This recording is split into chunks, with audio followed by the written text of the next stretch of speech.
त्यांची ती भयाने घाबरलेली तोंड पाहून या पिशाच्यांना एक वेगळाच आसुरी आनंद प्राप्त होत होता. सर्वजण खदाखदा खांदे हलवत आसुरी हास्य करत आनंद साजरा करत होता. अरे पिशाच्या हरामजाद्यांनो, खबरदार जर एकाही माणसाच्या अंगाला हात लावला तर मी सोडणार नाही तुम्हाला. त्या दोन्ही पिशाच्यांच्या कानांवर एक भारदस्त आवाज पडला. त्या दोघांनीही त्या दिशेला वळून पाहिलं. या सर्वांपासून जरा दूर नील्याला उलटा लटकवला होता. त्याच्या एका पायाला दोरी बांधली होती आणि दोरीचं वरचं टोक 15 फुटांवर असलेल्या छताच्या एका गजाला बांधलं होतं. नील्या जमिनीपासून 5 फूट उंच वर हवेत उलटा लटकत होता. यू सन ऑफ बीच, एक देशी अंग्रेजी शिवी हसडत तो पिशाच नीलपाशी चालत आला. अरे साल्या, तू आधी स्वतःला तर सोडव, मग त्यांना वाचवू शकशील ना. त्या पिशाच्याने नीलचे दोन्ही हातांनी गाल ओढले.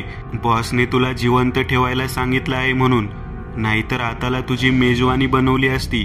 त्या पिशाच्याने आपला चेहरा पुढे झुकवून नीलच्या मानेचा वास घेतला. त्याच्या मानेतून ताज्या रक्ताचा सुगंध येत होता. स्लॅप करून त्या पिशाच्याने ओठांवरून जीभ फिरवली. तोच बारचा दरवाजा उघडला. उघड्या दरवाजातून एक उंचपुरा 6 फूट लांबीचा माणूस आत चालत आला. अंगात एक काळ्या रंगाचा फेल्ट कोट, आत सफेद शर्ट, खाली काळ्या रंगाची पॅन्ट होती. पायात काळे चकचकीत टप टप आवाज करणारे बूट होते. चेहरा जरा उभट होता. बारीक कपाळ होतं. डोक्यावरती वाढलेले, मागे चोपून बसवलेले काळे केस होते. डोळ्यांवर काळ्या रंगाचा चष्मा होता. हा इसम होता मिथून वक्रताथा मांत्रिक. वर जरी वक्रताथा सामान्य मानव दिसत असला तरी त्याच्या पाठीमागे कितीतरी कृष्णकृत्य लपली होती. हॉलमध्ये जमिनीवर बंदी बनवून बसलेल्या लोकांकडे न पाहताच वक्रताथा सैतानी मांत्रिक नीलपाशी आला. बॉस, हाच तो घोस्टबस्टर, एक पिशाच्य वक्रताथा मांत्रिकाला म्हटला. वक्रताथाने हळूच आपला एक हात वर आणला. डोळ्यांवरचा तो काळ्या गोलसर फ्रेमचा चष्मा बाजूला सारला. चष्मा बाजूला सारताच त्याचे ते निळसर कचकड्याचे काचेच्या गारगोटीसारखे निश्चल असे शून्य भावहीन गंभीर असे 2 डोळे नीलवर खिळले. नीलने वक्रताथाच्या त्या डोळ्यांना पाहिलं. 5 सेकंद तो त्या डोळ्यांच्या बाहुल्यांकडेच पाहत होता. ते डोळे फार चमत्कारी होते. ती नजर जणू संमोहित करू पाहत होती. त्या नजरेला पाहता पाहता नीलचं डोकं जड होऊ लागलं. त्याने झटकन डोळ्याच्या पापण्या उघडझाप करत नजर दुसरीकडे वळवली. काय झालं भूतनाशक, डोळ्यानं बघायला त्रास होतो का? घशाच्या नळिकेत ठसका लागावा आणि तो खोंकण्याच्या खई खई असा आवाज घुमावं तसं वक्रताथाच्या घशातून हसण्याचा आवाज बाहेर पडू लागला. नीलने वक्रताथाच्या नजरेकडे पाहणं प्रकर्षानं टाळलं. ती नजर डोळ्यातून थेट मेंदूवर हावी हो पाहत होती. तुझ्या डोळ्यात पाहायलाच पाहिजे का? तू काय पोर आहेस का? नील बाजूला पाहत म्हटला. तोच नीलच्या डोळ्यांसमोर वक्रताथाने स्वतःचा चेहरा समोर आणला. नीलने ते डोळे पाहताच खाडकन डोळे मिटले.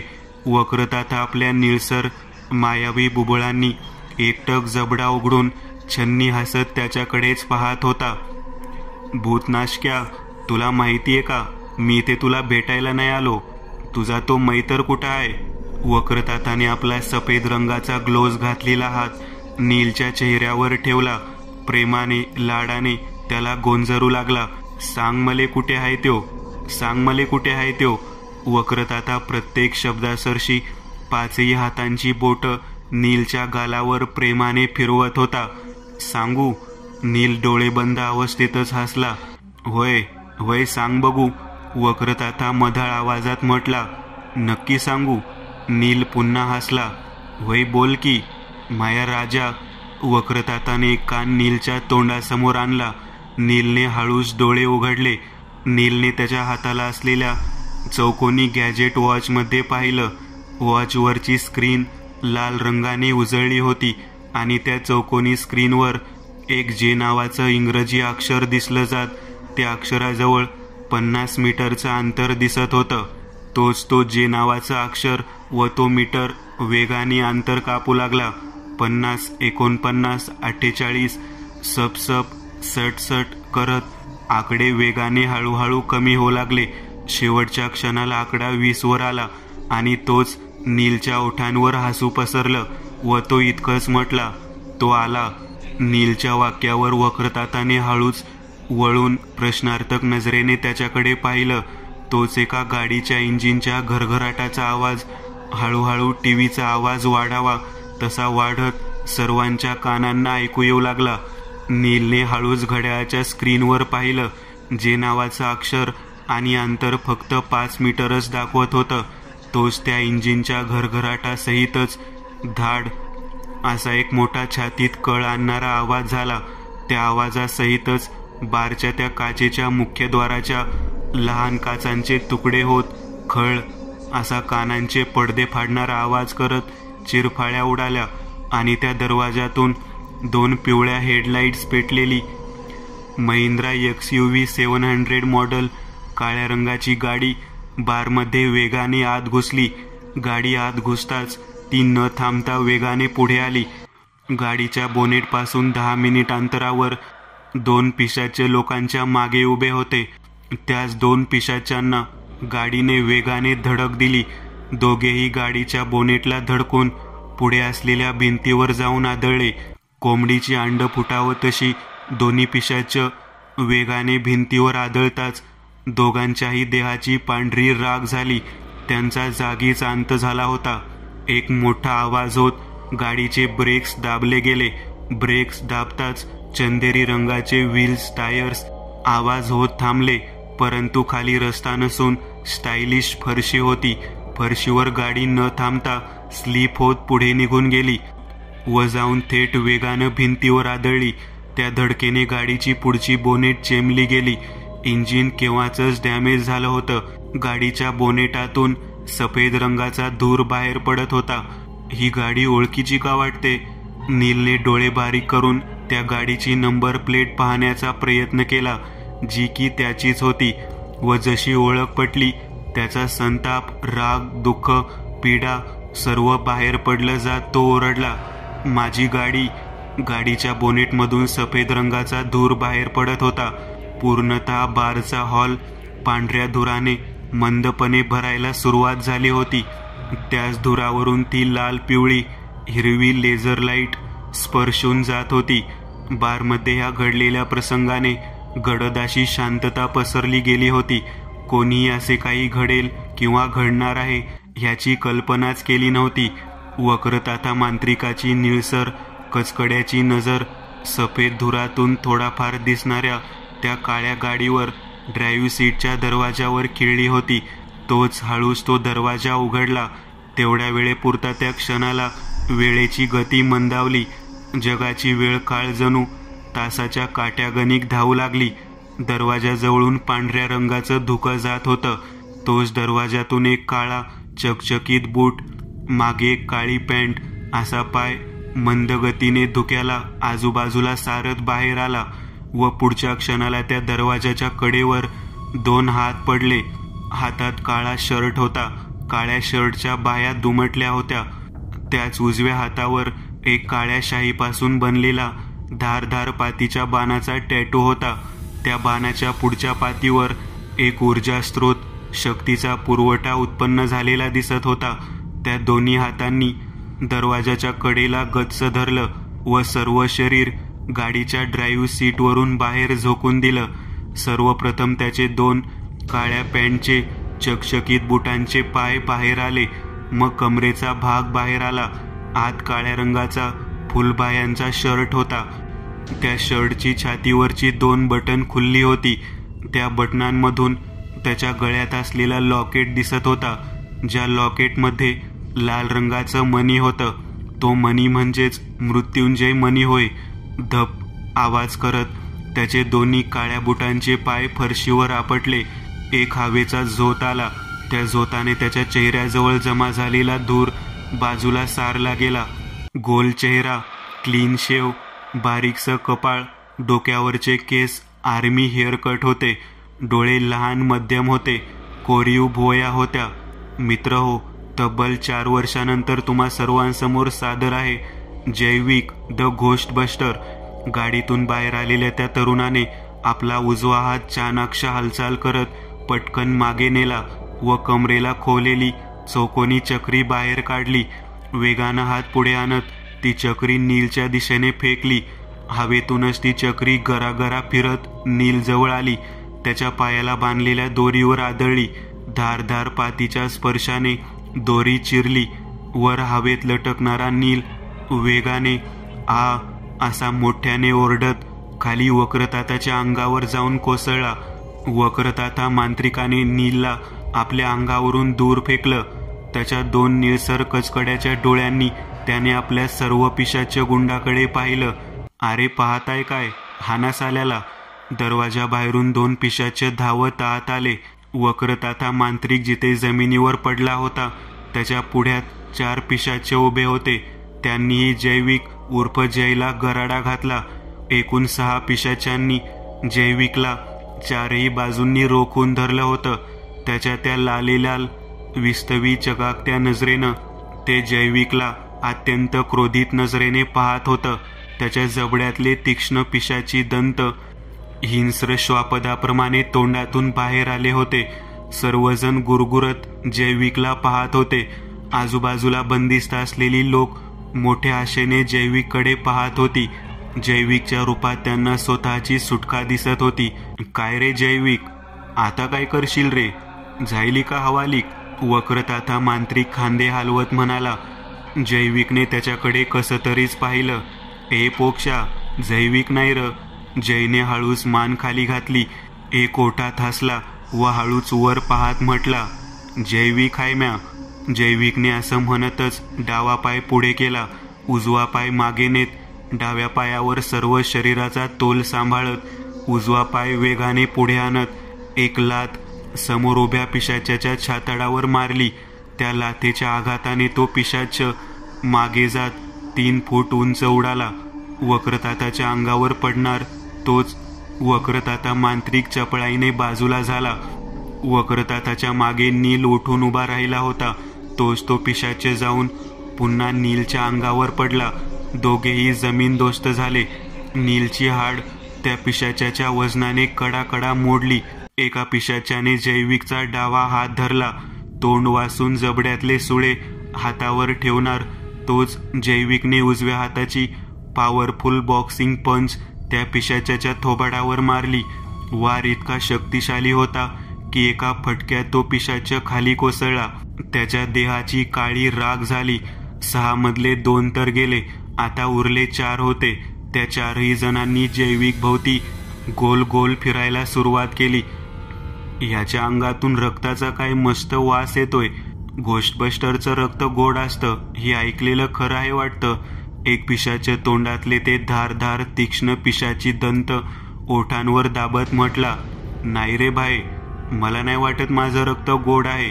तसंही मी चहा कमी पित असतो. जैविकने असं म्हणतच एक लाथ पिशाच्याच्या पोटात मारली. वेदनेने विवळत तो खाली कोसळला. जराही वेळ न घालवता जैविकने उजव्या हाताची बॉक्सिंग पंच दुसऱ्या पिशाच्याच्या छातडावर मारली. तो दुसरा पिशाचही खाली कोसळला. त्या दोघांच्या देहाची काळीशार राख झाली. आता उरलेल्या दोघांनी जैविकचे दोन्ही हात पकडले. हात लई चालतात रे तुझे साल्या. जैविकचा उजवा हात पकडलेला तो पिशाच्य म्हटला, नाही रे भाई, हातापेक्षा पाय जास्त चालतो त्याचा. जरा दूर कमरेला हात लावत म्हाताऱ्यासारखा कंबर वाकवत उभा नील जमिनीवरून उठत म्हटला. त्या एका पिशाच्याने नीलकडे पाहिलं, मग हळूच जयकडे पाहिलं. तसा जैविक दात दाखवत मान हलवत हसला. माझा मित्र कधी खोटं बोलत नाही हा. जैविकने असं म्हणतच त्या दोन्ही पिशाच्यांनी पकडलेल्या त्याच्या हातांना पूर्ण ताकदीने समोर आणलं. कापसाच्या पिशवीसारखे दोन्ही पिशाच्य एकमेकांच्या खांद्यावर धडकत आदळले. जैविकने त्या दोघांच्या हातून आपले हात सोडवले व जागेवर एक उडी घेतली. कमरेचा भाग मागे जमिनीच्या दिशेने झोकून देत पुढचे दोन्ही पाय समोर केले व दोन्ही पायांच्या लाथा त्या पिशाच्यांच्या छातडावर बसवल्या. ते दोन्ही पिशाच्य त्या माराने मागे 3 फूट जात म्हाताऱ्यासारख्या कमरेवर हात ठेवून वाकलेल्या नीलच्या अंगावर कोसळले. तो पुन्हा एकदा तिसऱ्यांदा जमिनीवर कोसळला. अरे कोणत्या जन्माचा बदला घेतोय रे जय, हरामी साला.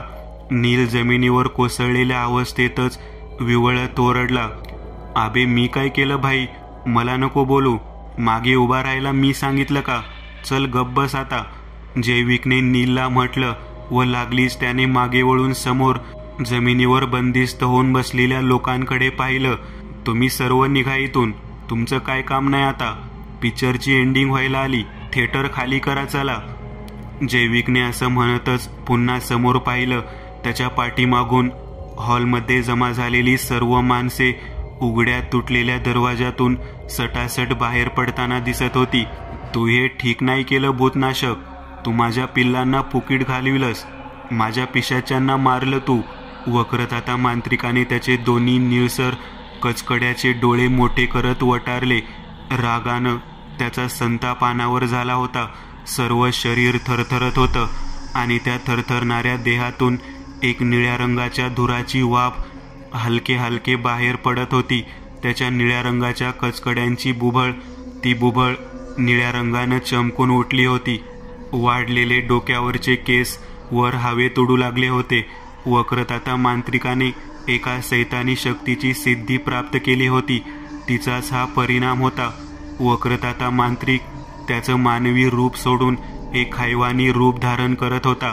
त्याच्या अंगावरचे कपडे, तो काळ्या सडसडीत चकाकत्या कापडाचा फेल्ट कोट, आतला सफेद शर्ट टर आवाज करत फाटला. त्या कापड्यांच्या चिंध्या चिंध्या झाल्या. वक्रताता मांत्रिकाच्या सामान्य कातडीला निळा काळशार प्रेतासारखा रंग प्राप्त झाला. त्याच्या दोन्ही हाताच्या खांद्यापासून ते पंजापर्यंत धारधार काटे बाहेर निघून आले. हाताच्या नखांना खुरासारखी नख उगवून आली. चेहरा खप्पड झाला. नाक चेटकिनीसारखं वाढलं, मोठं झालं. ओठ फाटले जात आतले पिवळसर तपकिरी दात स्पष्ट दिसू लागले. त्या फाटलेल्या ओठांतून चिपचिपीत लाल लाळ बाहेर पडू लागली. पायात असलेली पॅन्ट गुडघ्यापर्यंत येत फाटली. पायाचे स्नायू टरारून फुगले होते. कातडी तशीच काळी निळी प्रेतासारखी पडली होती. पायाची बोट वाकडी तिकडी झाली होती. त्या बोटांना 4-4 इंचा एवढी मोठी नख उगवली होती. भूतनाशक, वक्रताता मांत्रिकाने एक पाशवी हैवानी रूप घेतलं होतं. त्या हैवानी रूपासहितच त्याचा आवाज घोगरा खर्जातला झाला होता. एखादं दैत्य राक्षस राखीसा कसा दिसत असेल तर हा वक्रताता मांत्रिक एक नमुना समजायला काहीच हरकत नाही. विस्फारलेल्या डोळ्यांनी जैविक वक्रताता मांत्रिकचं बदललेलं ते हैवानी रूप पाहत होता. तुला सोडणार नाही भूतनाशक, विनाश करीन तुझा. त्या हैवानाने त्याच्या बलदंड बाहूंच्या हाताची हालचाल केली. आपल्या बलदंड टर फुगलेल्या नसांच्या हाताने जैविकची गचोंडी धरली. त्याला अलगद जमिनीपासून 3 फूट वर उचललं.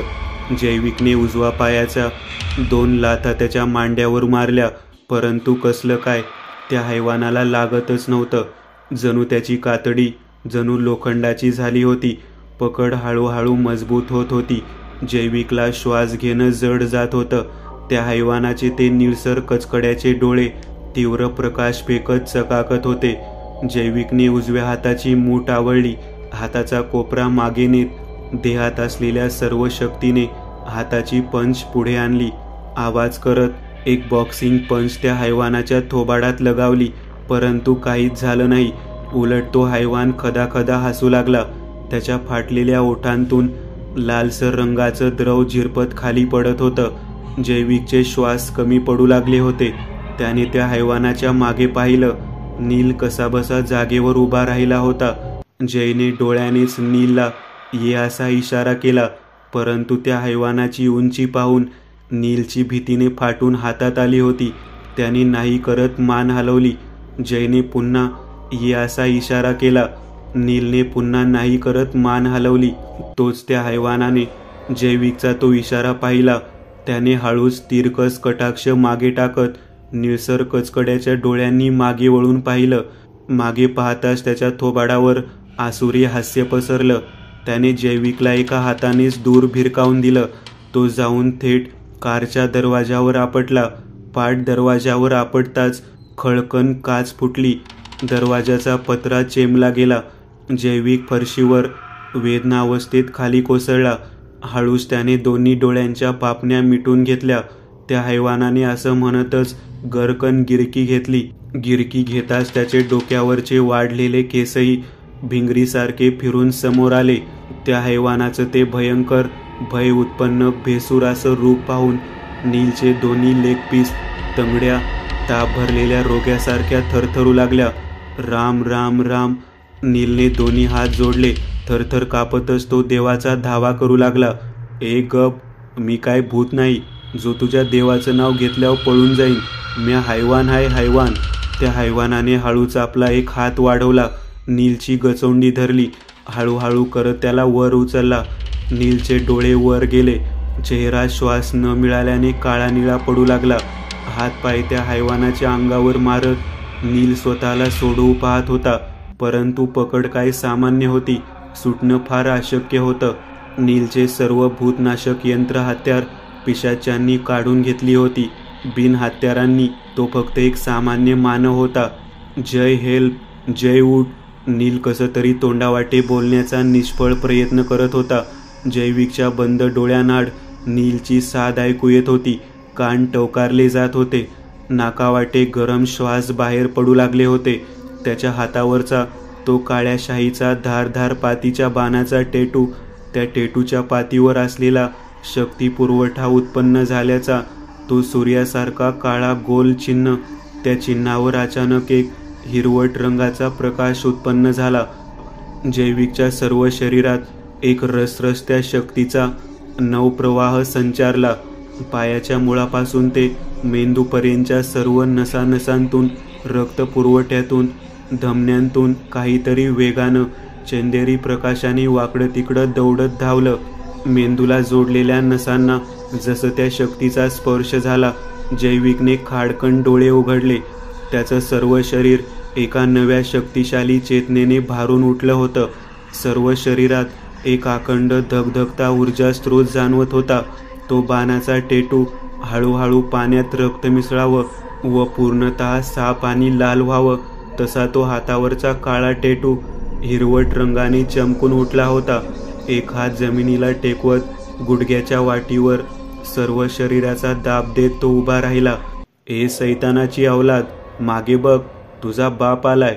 जैविकचा आवाज त्या शक्तीच्या ऊर्जा स्रोताने जरासा घोगरा निघाला होता.